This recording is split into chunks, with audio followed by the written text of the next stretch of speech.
Yes, yes. Hey everyone, my name is Eric and Star Wars fans in 2024. How you guys holding up? Now, as many of you guys already know, recently Disney has released a new Star Wars series called The Acolyte, and it's been getting interesting reviews. Now, as some of you know, I'm not a huge Star Wars fan. I did watch the original movies. Luke, did I ever tell you about Ahsoka Tano? My favorite one is Revenge of the Sith, which I think has the best story and is the best movie.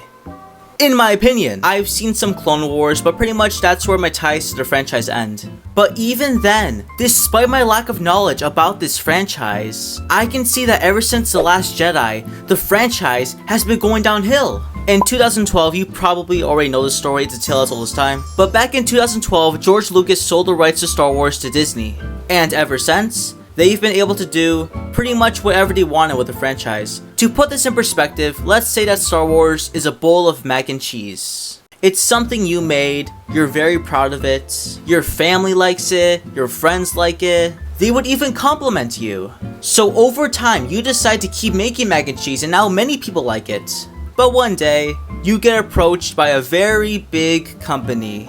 They tell you that they love your mac and cheese and are willing to make you an offer. For the recipe for your famous mac and cheese, they will give you, let's say, $100. But in doing so, you are no longer legally allowed to make mac and cheese, and nothing related to mac and cheese. The big company can now do whatever it wants, and makes its own mac and cheese. That's pretty much what happened when George Lucas sold the rights to Star Wars to Disney. And ever since, we've been getting this. More outward. I think it's canon that R2-D2 is a lesbian.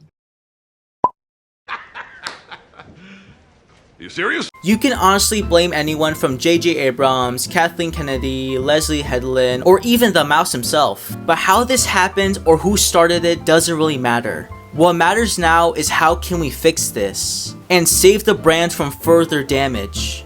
The Acolyte takes place hundreds of years in the past. Before the Clone Wars, before the Empire, back when the Jedi were still in their prime. In the series, we have our main character, Osha, who is a Jedi. But wait, she has a twin sister, who is a Sith! Whoa! No way! Throughout the series, her evil twin starts unaliving Jedi Masters across the galaxy. And people believe it's her, even though she's wearing different clothes and doesn't even have a lightsaber. Plus, Osha was on the other side of the galaxy when this happened, but okay. The show focuses on the mystery of her twin sister, even though it's not really a mystery, because they literally tell you in the first episode. Unless this was intentional, it's pretty silly. Instead of focusing on making a good story, the show focuses a lot on woke politics, gender equality, and retcons previous lore and continuity that has already been established in the franchise. Hold up. Wait a minute. Here I come.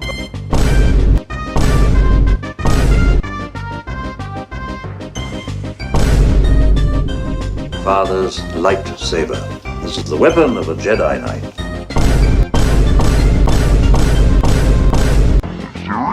Just so it can fit with their show. The power of And it paid off. The series has received some very low reviews. Never in my life have I seen a show so divided. Because of this, Disney refuses to take any accountability and claims that the fans are just toxic. Whenever a movie fails at the box office, it's not because it was bad. No, it's because the fans are just mean. Now obviously, I can't speak for everyone. I'm sure that some fans don't like modern Star Wars because of those reasons and are just not nice people. But for the majority of fans, they don't like modern Star Wars not because of gender equality or having a diverse cast. They don't like it because the stories suck.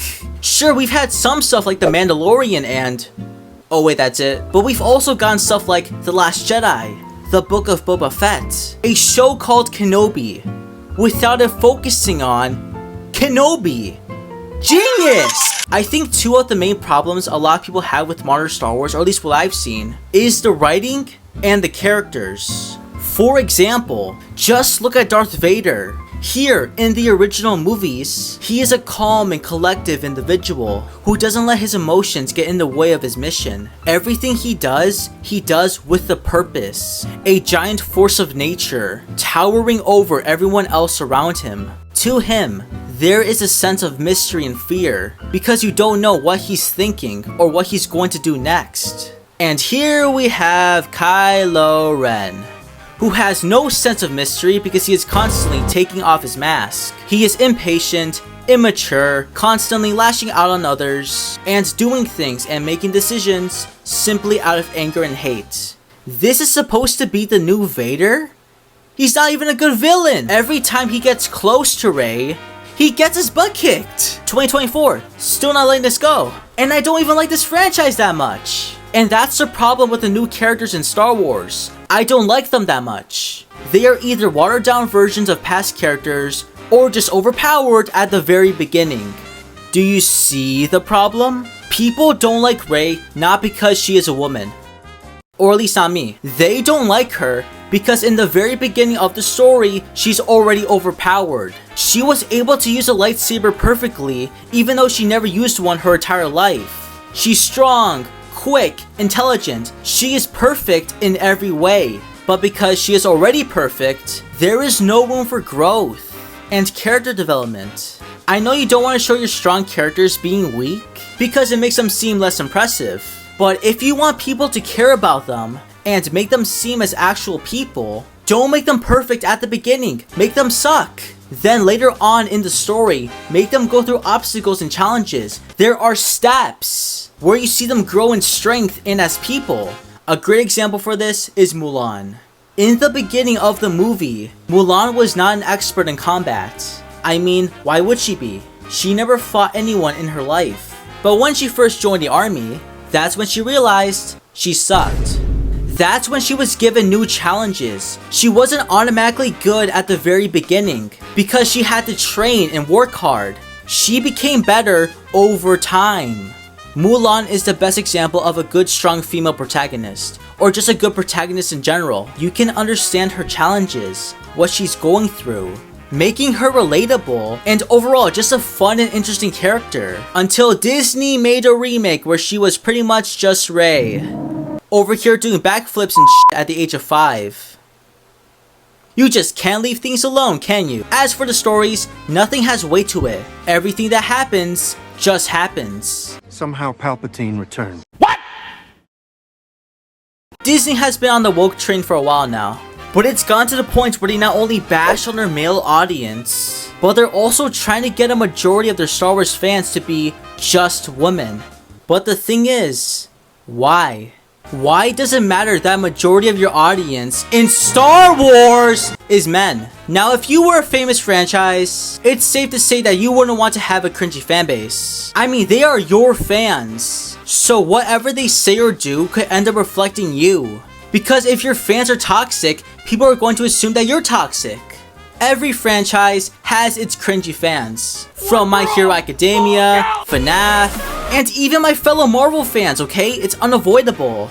But the thing is, for Star Wars, or at least in my opinion, it's not really because the fans are toxic, or at least not entirely, and it's more because of their gender. Now, you don't have to be a genius to know that Star Wars mostly has a male audience. That's not to say that if you're a girl, you can't like Star Wars, because of course not. But the thing is, for Star Wars, or at least Disney Star Wars, they don't treat their fans equally. A good franchise should never exclude any group of people due to their gender or their race. But since you're taking a franchise that already has a huge fan base and trying to market it to a different audience and are constantly bashing on your old audience simply because of their gender, you're excluding your fan base. Because even if you do get some new fans, you end up losing the ones you already had. Why would you do this? I'm really trying to find the logic to this. Because if you do get 50-50, both men and women, you still lose fans. Because 70% of Star Wars fans, believe it or not, are guys. Like, if you lose fans, you lose money, right? Disney, I hope you know that. The thing is, it's not just Star Wars. Recently, a lot of modern franchises or movies have just been sucky. No passion for what they're making. No attempt to make a good story simply for a good story. And you know what? Nothing is gonna change. Because if we keep giving studios money for these goofy stories, that's all we're gonna get. If we want things to get better, we should be demanding better. We should be demanding movies with good stories and actual passion behind them. Honestly, it's a shame that this is the direction Disney decided to take the franchise. A franchise loved by millions, for decades, generations, now becoming a hollow shell of its former self. Maybe one day they'll hear the cries of the fans, listen to what they have to say, start making changes for the better. Only time will tell. Till then, guess we'll have to see. And yeah, that's about it. Thank you guys so much for watching. Making this video was as fun as watching paint dry.